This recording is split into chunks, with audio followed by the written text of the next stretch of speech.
Audio Jungle.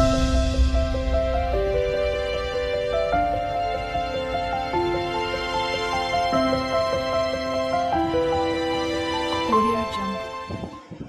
Good morning বন্ধুরা। তো সবাই কেমন আছো? নিশ্চয়ই ভালো আছো। ভালো থেকে সুস্থ থাকো আর সাবধানে থেকো। তো আমার কি হয়েছে ঘাড়ের মধ্যে আমি এখনও বুঝতে পারছি না। আমি ঘাড় না একদম ঘোরাতে পারছি না।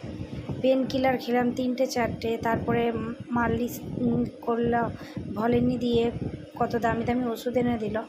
তো আমার কী হয়েছে বুঝতে পারছি না। তোমাদের দাদাভাই বলছে তোমাকে ডাক্তারখানায় নিয়ে যাবো, চলো, তোমার স্পন্ডালাইসিস হয়েছে নাকি, তো কে জানে।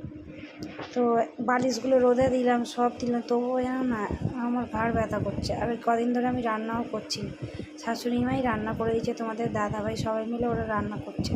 টুকটাক কাজগুলো আমি করছি, বাদবাকি আমি করছিই না, শুয়েই আছি। ওই জন্য না তোমাদের সাথে কোনো কিছু না শেয়ার করতে পারিনি কেন। তো আর আগের ভিডিও বলেছিলাম না আমার ঘাড়টা একটু ব্যথা কমেছে, হ্যাঁ, কিন্তু ফের না ঘাড় আবার চারিদিকে ব্যথা, তার মানে চড়ছে যেন।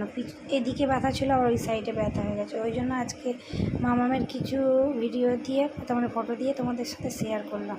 তো টাটা।